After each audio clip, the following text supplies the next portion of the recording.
Hey guys, this is Brian. I wanted to make a quick video on hell toxin decontamination, also known as HCCT, highly cross-contaminating toxin. We have lost probably $15,000 of belongings to this toxin, and I've learned some lessons on it that I'd like to share with you guys. My friend and mentor Simcha has taught me some of this stuff, and some of our experiences have really overlapped. But one of the things about hell toxin is it's sort of a confusing toxin, because when you first get hit with it, you get such intense reactions to it, and they dominate your whole life experience that you really want to throw everything away and get rid of everything. There's a couple problems with that. Number one, it's such a hard toxin to get rid of that even if you do get rid of everything, you probably are still going to bring a little bit of it with you.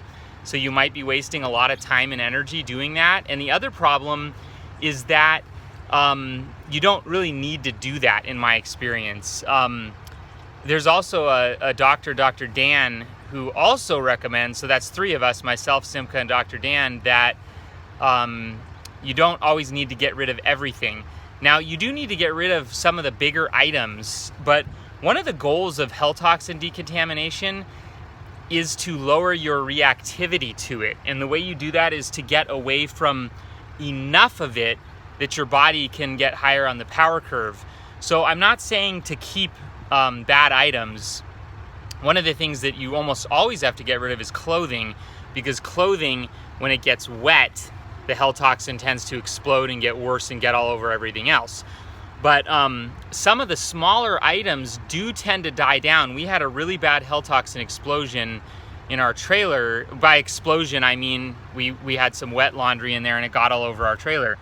And I still have some items from that trailer that I've been able to keep that have died down, meaning the toxin has dissipated over time. And I'm really glad I didn't get rid of those items, because they're kind of expensive to replace. And I wish I had maybe even kept a few more items.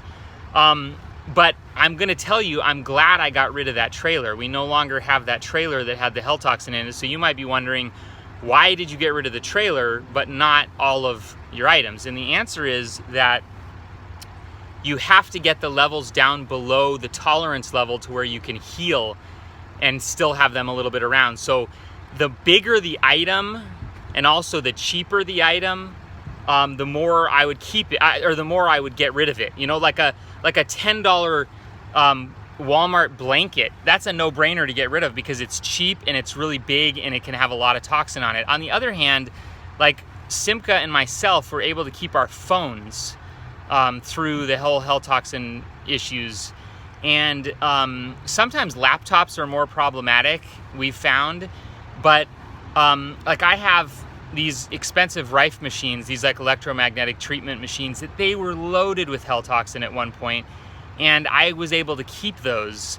And I'm glad I did, because they cost, thousands of dollars. So, another thing is, when we had our really bad hell toxin issues, it was all over my truck. I have this truck that we pull our trailer with, and this hell toxin was all over my truck. And at one point I even thought I should get rid of my truck. But what I notice now is that the hell toxin is still in my truck. But if I stay high enough on the power curve, I don't need to get rid of my truck. There's another strange phenomenon in this whole thing, which is that something about mold avoiders seems to attract and distribute hell toxin. So in some ways, it's kind of hard to get rid of, because it might be coming out of your body. It might be like an infection-related phenomenon. So I just, we were looking on the forum today, and there was somebody who had this problem, and they were saying they were going to get rid of everything except their ID cards. I'm not saying that people shouldn't do that. I'm definitely not the expert on that. But what I think is a more level-headed strategy is to put some of the more expensive, smaller items that are harder to replace and more expensive into storage, or isolate them for a while and see if they tend to die down a little bit. A problem that I found with our trailer that had hell toxin in it that we had to get rid of was, I really think the hell toxin was growing in parts of the trailer, probably the air conditioning and maybe the tanks, and so it was repopulating itself. So there's just some nuances here to be aware of, and you know, I guess try to have a little bit of a level head about it.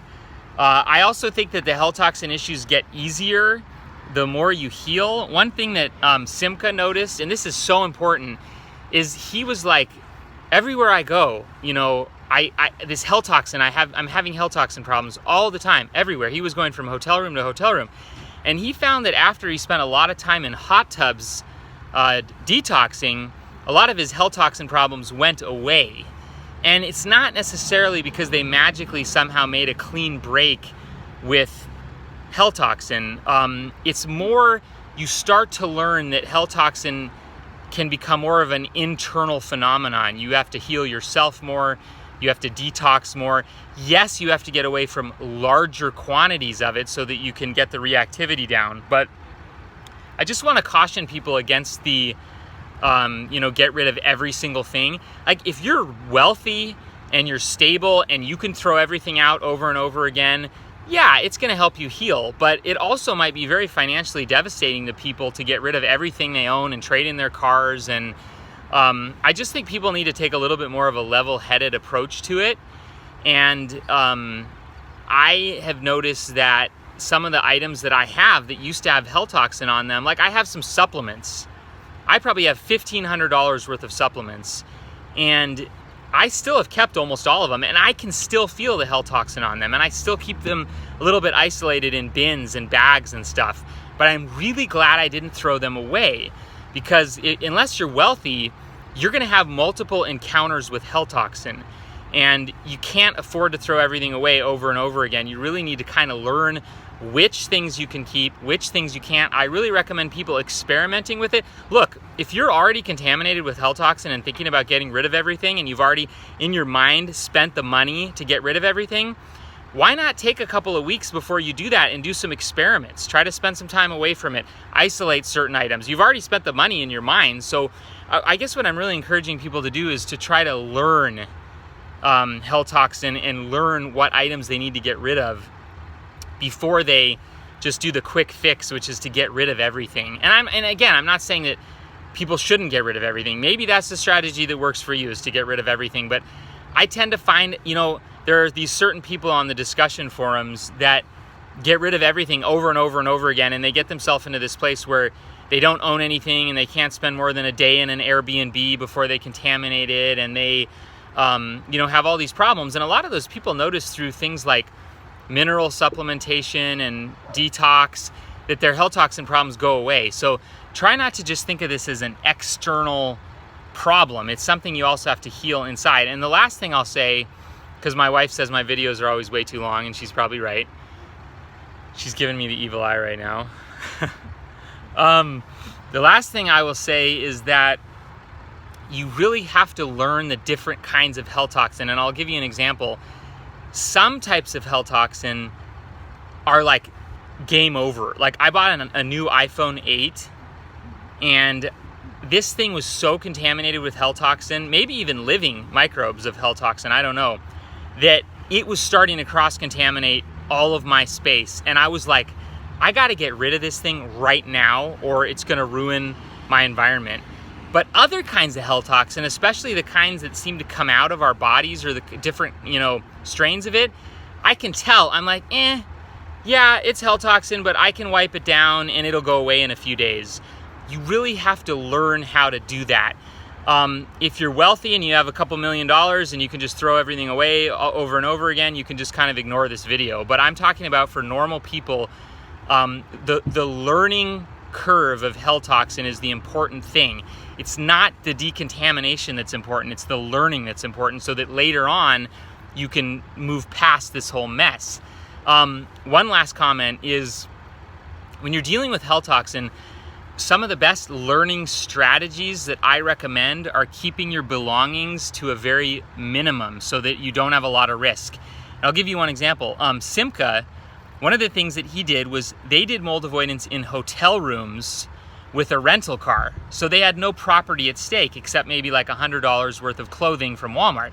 So Simcha would have a hell toxin explosion, most people, it would ruin their life and ruin their space. And Simcha was like, this is awesome.